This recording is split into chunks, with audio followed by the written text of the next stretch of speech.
Dot dot dot को समुच्चय निर्माण रूप में लिखना है। समुच्चय निर्माण रूप में लिखना नहीं, वही गुण विधि से, नियम विधि से। ठीक है, चलिए देखिए समुच्चय निर्माण रूप क्या होता है। हेलो भैया। हाँ सर। देखिए समुच्चय निर्माण विधि या गुण विधि या नियम विधि, तीनों नाम एक ही है।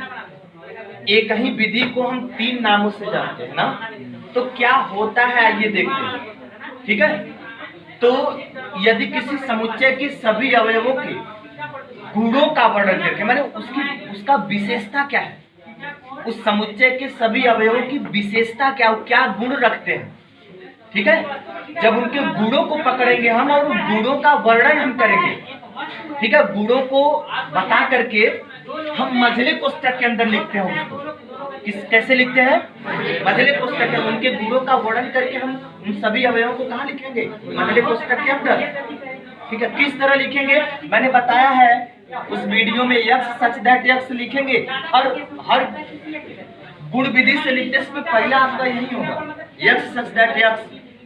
अब यहाँ पर सबसे पहले गुण को पकड़िए। पहला काम क्या करते हैं? गुण को पकड़ते हैं। ठीक, लिखने का तरीका तो आ जाएगा, कोई एक सवाल में आ जाएगा, बस पहले गुण बताइए। तो चलिए हम लोग देखते हैं ये जो समुच्चय हमारे सामने है प्रश्न के रूप में। ठीक है, ये जो समुच्चय हमारे सामने प्रश्न के रूप में है, a is equal to 1 4 9 16 25 dot dot dot करके है। ठीक है ना, तो इस प्रकार ये जो समुच्चय दिया गया, ये जो प्रश्न दिया गया है, इसके जो अवयव है, इनके अवयवों की क्या विशेषता है, क्या गुण है। एक क्या है, चलिए छोड़िए, एक से नहीं समझ में आएगा। अगर मान लो एक से नहीं समझ में आता है तो आगे के तो बाकी सारे अवयव हैं। जो गुण एक अवयव में पकड़ेगा वही सब में पकड़ रहा होगा ना। ऐसा तो नहीं कि इसमें अलग गुण होगा, उसकी अलग विशेषता होगी, उसकी अलग विशेषता होगी, बाकी 10 अवयवों के बाद 11वें की अलग विशेषता होगी, ऐसा नहीं ना होगा। पहले अवयव दूसरे अवयव सभी अवयवों की विशेषताएं समान होती है। तो बताइए 4 क्या है? हाँ, अगर जैसे मान लीजिए पकड़ना, अरे यार 4 तो सम है ना, 4 सम भी होता है। ठीक है, सोचना पड़ेगा इसमें, क्या करना पड़ेगा? देखिए जब सोचेंगे तभी सवाल लग पाएगा ना।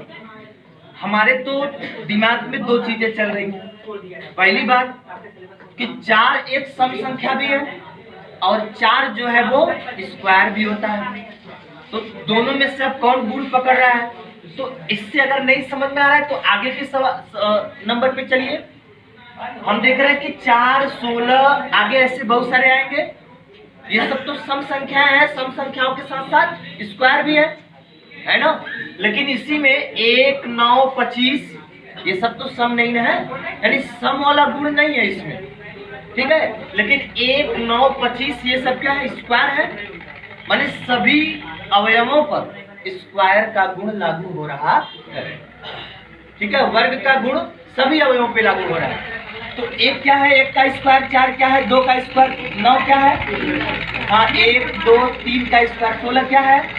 फिर 5 का स्क्वायर। अच्छा, एक चीज समझ में आ गया क्या कि 1 2 3 4 5 प्राकृतिक संख्याएं हैं। ये 1 2 3 4 5 क्या है? ये माने 1 4 9 16 25 डॉट डॉट डॉट जितने भी अवयव इसमें आएंगे वो सभी प्राकृतिक संख्याओं के वर्ग होंगे। क्या होंगे? वर्ग होंगे। यानी इसको हम क्या कैसे लिखेंगे?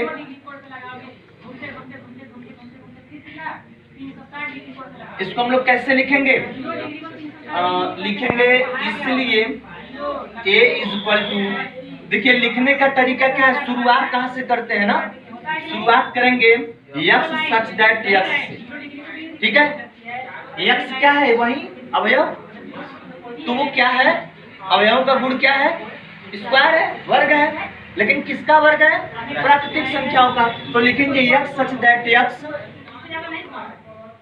एक प्राकृतिक संख्या का, एक प्राकृतिक संख्या का वर्ग है, नहीं है? या प्राकृतिक संख्याओं का, संख्या का नहीं, प्राकृतिक संख्याओं का। यक्स सच दैट यक्स क्या है? यक्स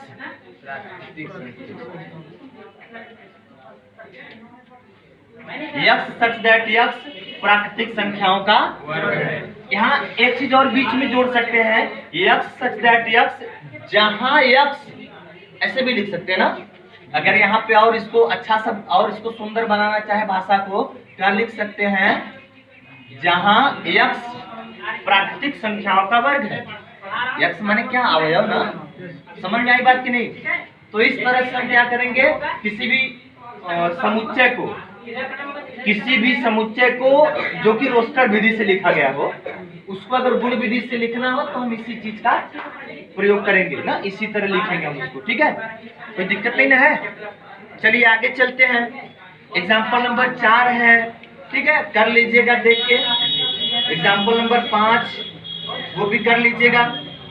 अब देखिए आपके बुक में प्रश्नावली 1.1 है ना, प्रश्नावली क्या है ये 1.1, आप लोग इसी किताब से पढ़ेंगे, ठीक है, हाँ यही चलेगा, ठीक है ना, कल बात हुई थी हमारी सर जी से, ठीक है, तो आप लोग यही बुक लेंगे ये। अब देखिए सिलेबस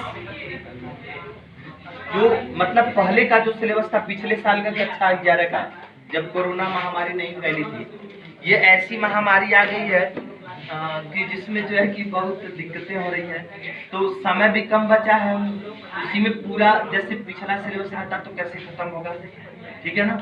तो ऐसा करिए कि इस बुक से पढ़िए, इसमें थोड़ा थोड़ा क्वेश्चन है, नियम को पकड़िए, ठीक।